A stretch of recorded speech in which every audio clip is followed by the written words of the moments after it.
Hey everyone, today in this video, I'm going to be comparing two Keurig single-serve coffee makers, the Keurig K Mini Mate and the Keurig K Express. If you're interested in either of these coffee machines, the links to them will be in the video description.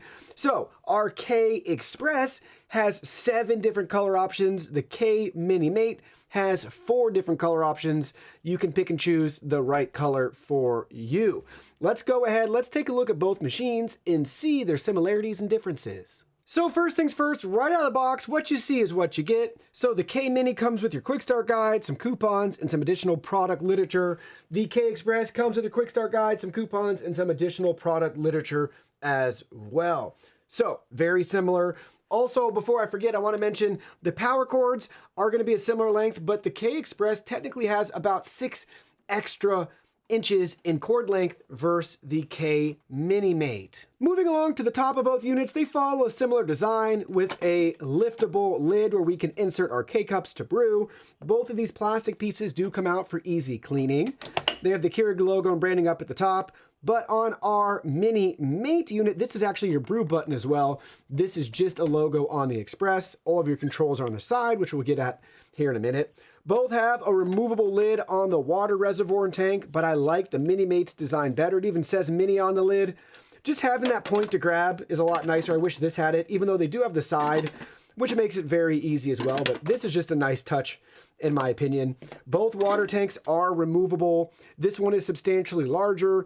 This is truly going to be just a single serve, 6, 8, 10, or 12 ounce option there. One-time use. You'll get multiple uses out of this water reservoir depending on the size of coffee that you're brewing. With the water tank designs on the Express, this basically clips in the back. But what's kind of silly is it's still a little flimsy. I just really don't like it. This one still has a little bit of a wiggle, but it's way more sturdy. At least it feels like it versus this one. But once you put water in this, then it's not going to move at all. But I just think it's an interesting design nonetheless. It feels like it's just a couple millimeters off from being as tight as it needs to be. It's not going to go anywhere or do anything like that. It is sturdy enough that way, but I find it interesting that it still has a wiggle nonetheless. Now moving along to the very front of the units, they both have removable drip trays. So the whole bottom comes out for the Mini right there, the Mini Mate. 2 pieces, easy to wash, clean, and put back in place. We also have 2 pieces for our Express, but the bottom remains fixed in place, if that makes sense. And then you just slide that right on top. Here's a look at both left sides of each unit. You'll notice that our Mini Mate is true to its name. It's a lot tinier. Here's a look at the right side of both units. We have our controls on the right side, right in that corner for our Express. We also have 2 indicator lights at the bottom. So we have our add water light and our descale light, power button, strong brew option, 8, 10, and 12 ounces. Looking at it from the very front, similar design with Keurig front and center. And then for those interested, here's a look at the underside of both units right here. Similar warning labels and additional info. Also want to mention on our Express unit, I pointed out the add water light and the descale light. We actually do have a descale light on our Mini unit. We do not have a water light though, but both have the descale. Only one has the water notification. Although I'm not really sure you need it on this one since it's truly single serve. Now it's time to have a little fun. We'll have a little brew off between both units. We'll brew 8 ounces of coffee with the same K-cup into the same mug. We'll see how long they take and we'll see how hot they get. So let's go ahead. Let's start our brewing.